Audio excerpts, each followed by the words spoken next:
वसुदेवसुतं देवं कंसचाणूरमर्दनं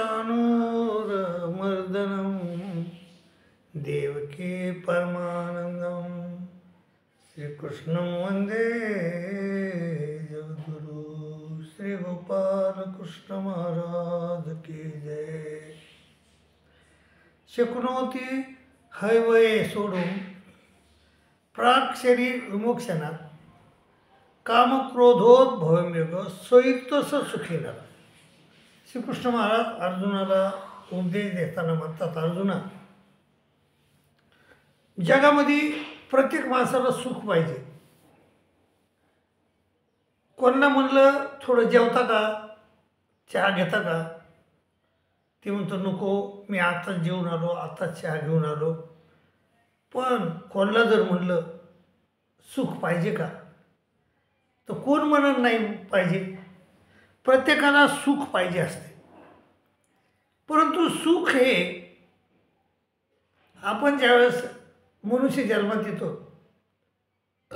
त्यावेळेस आपल्यापुढं दोन सुख उभे राहतात. एक परमार्थाचं सुख आणि एक संसाराचं सुख.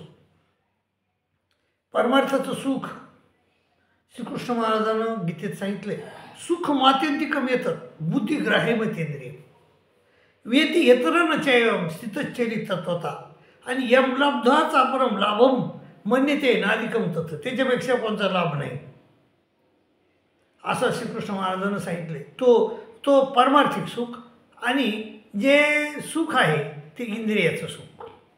जे सुख आहे, दुसरं सुख आहे ते इंद्रियाचं सुख. 5 इंद्रियानं सुख घेत असतो आपण. डोळ्यानं पाहण्याचं सुख घेतो, कानानं ऐकण्याचं सुख घेतो, त्वचेनं स्पर्श करण्याचं सुख घेतो आणि जिभेनं खाण्याचं सुख घेतो. तर असे सुख घेत असतो आपण. पण खरं सुख कोणचं आहे याचा आपण विचार केला पाहिजे. कारण आपल्याला परमेश्वरानं बुद्धी दिली, स्वातंत्र्य दिलं, वाचा दिली. तर त्या वाचेचा, स्वातंत्र्याचा, बुद्धीचा आपण वापर केला पाहिजे. परंतु दुःखाची गोष्ट ही आहे की आपण आपल्या बुद्धीला गहाण ठेवून कामं करत असतो. बुद्धीनं कधीच कामं केलं नाही. श्रीकृष्ण महाराज म्हणतात, अर्जुना, बुद्धियुक्तो जिहातीय उभे सुकृत दुष्कृती तस्मा देव यजसो योग कर्म सुखौषधम. बुद्धीला अनुसरून कर्म कर, बुद्धीनं कर्म कर. बुद्धीनं विचार कर की हे जे युद्ध मी तुला सांगायलो करायचं ते धर्मयुद्ध आहे. आणि ह्या युद्धात जर तू जिंकलास अर्जुना तर तुला सुख भेटेल. कोणचं? स्वर्गाचं सुख मिळेल. आणि जर जिंकलास तर काय होईल? हातो अप्रापिसी स्वर्गम आणि जितो अवा भोक्षेषेमय. हारलास तर तुला मेलास तर तुला स्वर्गाचं सुख भेटेल आणि जिंकलास तर तुला भोक्षेषेमय हे असं सुख भेटेल. परंतु ह्या आपण संसारात आल्यानंतर आपल्याला सुख पाहिजे असते. सगळी धडपड आपली सुखासाठी आहे. परंतु सुख आपण चुकीच्या जागेवर शोधतो. आपण सुख शोधतो, आयुष्यभर सुखाच्या शोधत येत आपण. परंतु सुख शोधण्यात आपली कुठंतरी चूक होती. अहो, ज्या विहिरीत पाणी नाही, ज्या विहिरीत पाणी नाही त्या विहिरीतून पाणी काढण्याचा प्रयत्न आहे आपला. कसं निघेल पाणी? हो, ज्या विहिरीत पाणीच नाही त्या विहिरीतून पाणी काढण्याचा तुम्ही जर प्रयत्न केला तर पाणी कसं निघेल? मग ह्या संसारात सुखच नाही तर सुख कसं मिळेल? संत म्हणतात की सुख नाही कोठे आली या संसारी वाया हवं भरी होऊ नको. दुःख बांधवडी आहे हा संसार. संसार कसा आहे? दुःख बांधवडी आहे हा संसार. सुखाचा विचार नाही कुठे. सुखाचा विचारच नाही. बांधवडी आहे. बांधवडी म्हणजे एक गुळाचं ढेकूळ आहे किंवा साखरेचं पोतं आहे. त्या साखरेच्या पोत्यातून कुठून बी जर चिमूटभर साखर काढली तर ती गोडच निघत. तसा हा जो संसार आहे, ह्या संसारात कुठे बी हात घाला तुम्हाला तुमच्या हाताला दुःखच येईल. दुःख बांधवडी आहे हा संसार. आणि प्रत्यक्ष परमेश्वर अवतार भगवान श्री चक्रधर स्वामी म्हणतात की हा दुःखरूप आहे, पापपूर्ण आहे आणि अनित्य आहे. हे 3 दोष आहे त्याच्यात, दुःखरूपता, पापरूपता आणि नित्यता. आणि तरीही आपण आपण चुकीचा हे देवानं सांगितलं तरीही आपण त्या संसाराच्याच नादी लागलो. संसारच कळाला नाही आपल्याला. संसार नाही कळाल्यामुळंच आपण सांसारिक सुख भोगण्याचा, सांसारिक सुख शोधण्याचा विचार करायला. माझे एक मित्र आहेत, ते उन्हामध्ये काहीतरी शोधू लागली. मी म्हणलं, दादा काय शोधायले तुम्ही? ते म्हणले, मी सुई शोधायलो. बरं, आणि सुई हरपली का? हो. ते म्हणले, हो सुई हरपली. कुठं हरपली? ते म्हणले, सुई घरात हरपली, पण मी घरात अंधार असल्यामुळं मी बाहेर उजेडात सुई शोधायलो. माय बाबा, हे चुकीचं आहे का नाही? सुई हरपली कुठं? घरात.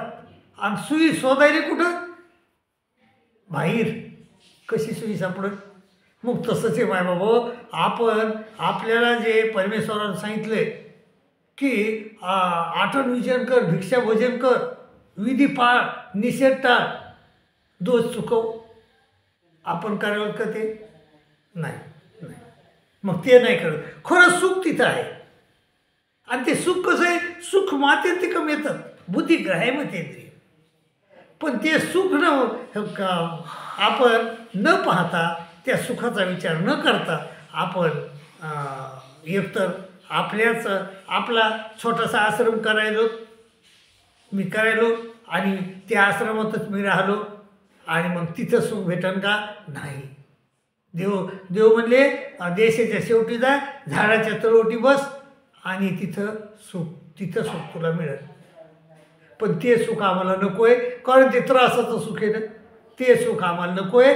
आणि जे सांसारिक सुख आहे ते तर सुख खरं नाही. ते सुख खरं नाही आणि ते सुख मिळालं तरी बी खरं नाही आणि मिळत बी नाही. कारण ह्या संसारामध्ये सुख नाही. सुख पाहता जवा पाडे आणि दुःख पर्वत आहे. सुख किती आहे? सांसारिक जवासारखं आणि दुःख पर्वता एवढं आहे. आणि दुःख पर्वता एवढं आहे. आता परमेश्वर आज 2 सुख येतं, एक परमार्थिक सुख आणि एक सांसारिक सुख. इथं देवानं श्रीकृष्ण महाराजांनं 5व्या अध्यायामध्ये सांसारिक सुखाचं सांगितलं. काय सांगितलं त्यानं? ते मला शक्नोती हे वय सोडून प्राग शरीर विमोक्षणात काम क्रोधोद्भवमेग संयुक्त स्वस्त. कोण सुखी आहे? जो माणूस कामाचा, क्रोधाचा आवेग आवडतो. एक संसारिकसाठी बी आहे आणि परमार्थिक लोकांसाठी देखील आहे. ते म्हणले, जो हे शरीर सोडण्यापूर्वी जर तू ह्या काम क्रोधोद्भवमेग, कामाचा क्रोधाचा आवेग आवर, आणि जर तू कामाचा क्रोधाचा आवेग आवरू शकला नाहीस तर तू नित्य दुःखी आहेस, असं श्रीकृष्ण महाराजांना सांगितलं. श्रीकृष्ण महाराज युद्ध संपलं कौरव पांडवाचं आणि माता गांधारीला भेटायला गेले, शांत होऊन करायला गेले. गांधारी माता श्रीकृष्ण महाराज आल्याची चाहूल लागताच ओक्साबोक्षी रडू लागली. आणि मग ते श्रीकृष्ण महाराजांनी तिला रडू दिलं आणि मग म्हणले, आई तिला आत्या म्हणायचे. ते म्हणले, आत्या जाऊ दे, जे झालं ते झालं.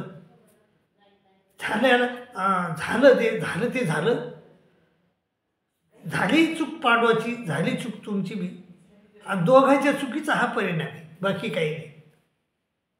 आणि मग झाली ती चूक झाली, ती दुरुस्त होत नाही आता. परंतु एक आता तुला सांगतो आत्या, मी तुला वचन देतो की तुला एक वर देतो, तू ते वर माग, तुला काय पाहिजे माग. गांधारी मातेनं मागायला पाहिजे होतं, देवा तुझं प्रेम दे मला. तसं नाही म्हणली ती. तिला क्रोध आला. क्रोध कशाचा क्रोध आला? ती म्हणली, हा जसा वरून काळ आहे ना तसा मध्ये बी काळ आहे. यानं अर्जुन काय करत होता हो? अर्जुन माझ्या मुलाला मारू शकत नव्हता, पांडव माझ्या मुलाला मारू शकत नव्हते, पण माझी मुलं यानंच मारले. मारायला कारणीभूत श्रीकृष्ण आहे. क्रोध आला आणि क्रोधामध्ये ती म्हणली, देवा खरंच मला देतो का वर एक? ती म्हणे, हो ताई, हो हो आत्या देतो. ती म्हणली, देववचन दिलं वचन. ती म्हणे, माझे लेकरं जसे माझ्या देखत मेले ना, तुझे लेकरं तुझ्या देखत मरू दे. श्रीकृष्ण महाराज तथास्तु म्हणले, निघून गेले. आणि मायबाप तसंच झालं. श्रीकृष्ण महाराजाचे लेकरं प्रभास क्षेत्रावर गेले आणि तिथं झुंजू मेले. मायबाबो, हा जो क्रोध आवडता आला असता माता गांधारीला, तर गांधारीचं भलं झालं असतं. गांधारीला परमेश्वर भागा असे म्हणले. सर्व दिवशी चक्रधर स्वामी महाराजांना आपल्याला व्यवाचा दृष्टांत सांगितलं आहे. व्यवाच्या दृष्टांतामध्ये ते आपल्याला मागा म्हणतात. आपण चतुर्विधीला गेलो तर आपली यातायात झाली. कोण्या दृष्टांतामध्ये? आपल्या त्या याच्या हिरेखाणीच्या दृष्टांतामध्ये आपली यातायात झाली. कोण कुठं गेलं, कोण नित्य नरकाला गेलं, कोणाला सृष्टी शून्य झाली. परंतु मग तरीही परमेश्वर आपल्याला सोडत नाहीत. आपल्याला म्हणतात मागा, पण आपल्याला मागता येत नाही. आणि न मागता आल्यामुळं आपण चतुर्विधीला पडतो. मग ते गांधारी माता, आणि का मागता येत नाही, आणि मागता क्रोध आल्यामुळं तर अजिबातच मागता येत नाही. मग हा जो क्रोध आहे, हा जो लोभ आहे, आणि हा काम, क्रोध आणि लोभ, तीन श्रीकृष्ण महाराज म्हणले, अजून त्रिविधम नरक्षेत्रम द्वारम नाशेन महात्मा. आपल्याला नाश करणारे तीन दार आहेत, काम, क्रोध आणि लोभ. आणि त्या त्रिविधम नरक्षेत्रम द्वारम नाशेन महात्मा, तर त्या तीन द्वारापासून आपण सावध राहिलं पाहिजे. भगवान श्री चक्रधर स्वामी महाराज म्हणतात की काम, क्रोध, लोभ हे तीन नरकद्वारे, याच्यापासून आपण सावध राहिलं पाहिजे. मग तेच श्रीकृष्ण महाराज आपल्याला 5व्या अध्यायामध्ये सांगतात, अर्जुना शक्नोती हेवये सोडून प्राक शरीर विमोक्षणात काम क्रोधोद्भवमेव सोयुक्त सुखी. सुख नाही कुठं, पण सुख कोणला आहे? जो माणूस हा शरीर सोडण्यापूर्वी, प्राक शरीर सोडण्यापूर्वी कामाचा, क्रोधाचा आवेग आवडतो, तो माणूस खरा सुखी आहे. मायबापो, पांडवाला, दुर्योधन ह्याला, रावणाला कामाचा आवेग आवडता आला का? नाही. तो नारदाला कामाचा आवेग आवडता आला का? नाही. नारदाची नारदी झाली. कशामुळं? कामामुळं. तर मग हे कामाचा, क्रोधाचा आवेग आपल्याला आवडता आला पाहिजे. मग कामाचा, क्रोधाचा आवेग आवडला की आपण नित्य सुखी आहोत. काम क्रोधोद्भवे मग सोयुक्त सुखी नाही. ही ब्रह्मवाणी, श्रीकृष्ण महाराजाची वाणी, तीच मी तुम्हाला सांगतो. मायबाबा, हा मार्गशीर्ष महिना आज सुरू झालेला आहे. मार्गेश्वर हा उत्तम महिना, आणि दत्त जयंती येणारच आहे आता. तर हा अतिशय उत्तम महिना आहे. ह्या महिन्यामध्ये गीता वाचा, परमेश्वराचं चिंतन करा, आणि जेवढं चांगलं काम होईल तेवढं करा, अशी तुमच्या चरणी नम्र विनंती करतो आणि तुमची रजा घेतो. दंडोत प्रणाम, दंडोत प्रणाम, दंडोत प्रणाम.